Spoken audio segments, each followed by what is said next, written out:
With San Francisco cutting down to their 53-man roster, the player I'm most excited to see make the team is undrafted free agent guard out of Colorado State, Drew Moss. Last year for the Rams, he was the second highest graded guard according to PFF across the nation, and so far for San Francisco, he's largely lived up to that expectation, especially during this preseason. He's played so well, in fact, he was able to replace San Francisco's starting guard at one point in this offseason in Nick Zakelj, making the roster over the veteran. This is especially impressive given the fact Zakelj offered versatility as a center, so I believe Chris Forrester is looking at Moss as his future center potentially. So in this video, I want to dive a lot more deeply into the player that is Drew Moss, go over his most recent film against the Chargers, as well as his preseason as a whole to truly understand what San Francisco is getting head into the season. As I was mentioning, when Chris Forrester is looking at Moss, I do think he sees a player with the versatility to play center because he is such an aware and smart football player. To really illustrate this point, on this passing play against the Chargers,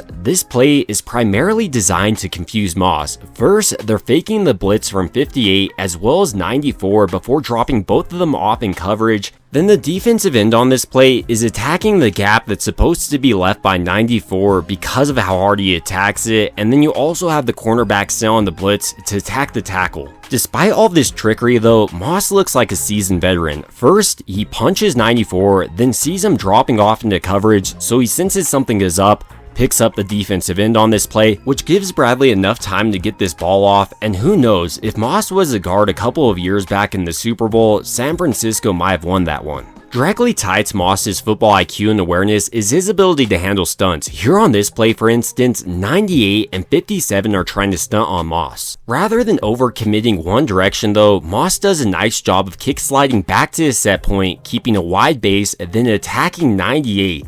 He then senses him crossing across his face, so he disengages, and in part due to his wide base and athleticism, he's able to kick slide back the other direction, re-engages with 57 here, and I love his hand fighting on this play. It's truly elite. He's able to isolate his left hand, as you can see here, as well as establishing a right underhook, which does give Bradley enough time to actually get this ball off. One of my favorite parts about Moss throughout this entire preseason though, it's not like he's just been dominant in one game. Here against the Broncos, for instance, he does a nice job of establishing a double underhook, and sensing 96 putting all of his weight on this arm here, he chops it and causes him to fall to the ground. Another thing about Moss, because he is a shorter guard coming in at 6'3 and weighing 305 pounds, he is pretty solid at anchoring despite not being like 335 pounds. Here on this passing play, for instance, Moss is tasked with blocking 60, so he does a nice job of kick sliding back, and I love how he's able to establish a double underhook, get lower pad level, and he's keeping his feet moving on this play to establish a pretty solid anchor. Another thing about Moss in his pass protection, because he is such an athletic guard, receiving a relative athleticism score of 9.26 out of 10, he can do everything Kyle Shanahan wants. Whether that be moving the pocket like here on this naked boot, or on this play against the Broncos, he does an excellent job of responding laterally to this defensive tackle. Moss's athleticism also means he's the perfect candidate to go send out on screens. Like here, you can really see how quickly he's able to make his way up to the second level. Another underappreciated part about Moss's pass protection, in my opinion, is how he's always looking for work. Here, for instance, with this defensive lineman crossing in front of his face, once he has no one else to pick up, he helps out his tackle. As impressive as Moss's pass protection is though, his run blocking right now as rookie might be better. Because not only does he have the athleticism to make his way up to the second level, he has that aggression you love to see out of an offensive lineman. Here going against the Chargers, for example, San Francisco is running a zone concept with their offensive lineman stepping play side, which means Moss has a pretty difficult down block on this defensive tackle, and on top of that, he needs to try to hook block him. But nevertheless, in part due to his athleticism, he's able to get there, and once engaged with this defensive lineman, he does enough to flip his hips to create a clear running lane for this back to run behind. And then for the remainder of the play, Moss is just truly dominating this rep. No matter what the defensive lineman wants to do, he's not going to get away from Moss, and he's driving him down the field like 5 yards by himself. In a similar way on this play, Moss once again has a pretty challenging hook block on 96, who's not only lined up away from him, but also is slanting away on this play.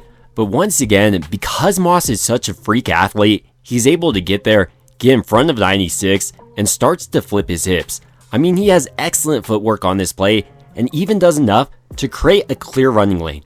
This might even be better than last play. Moss's athleticism also makes him a perfect candidate to double team up to the second level, like here he's able to get to 53. Another underappreciated part about Moss's run blocking is his ability to pull across an offensive line. While it's not valuable in every system, it is extremely valuable in Kyle Shanahan's system, and we recently saw that against the Chargers. To really illustrate this point, on this play, Moss is pulling across the offensive line, really acting as San Francisco's lead blocker on this play, and I love his awareness, quickly identifying 58 in the hole, so he's able to hit him with a double underhooks on this play.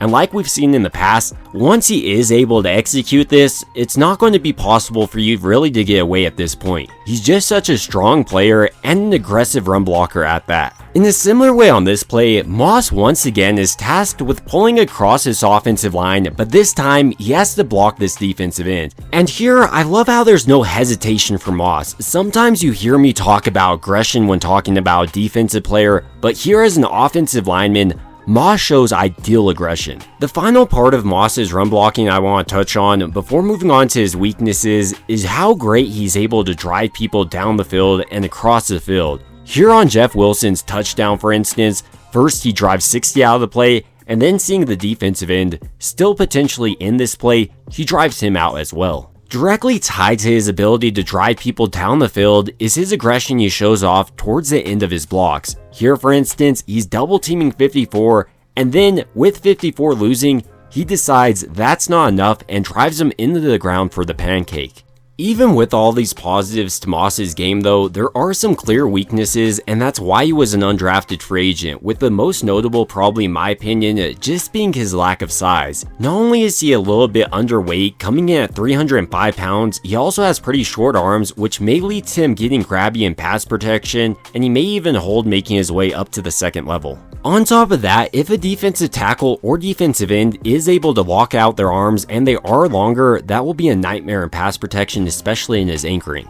Another big reason Drew Moss went undrafted was the level of competition he faced at the college level. While he did play in 47 games, that was at Lamar and Colorado State, so it wasn't in the SEC. So headed forward, he will need to continue to prove he can live up to NFL competition. It's also worth noting, while I do think Moss can learn the center position, he only played guard and tackle at the college level, so headed to San Francisco over the next couple of years, if Forrester does want to teach him that position, it will be new to him. Even with these concerns though, when I'm looking at Drew Moss and him making San Francisco's 53-man roster, I think the plan over the foreseeable future is for him to replace a player like Jake Brindle. I mean, he's just such a talented young player. But ultimately, these are just some of my thoughts on Drew Moss making San Francisco's 53-man roster, and I want to hear your thoughts down below. Do you think he can end up being San Francisco's next future center, or do you think he'll end up just being a guard?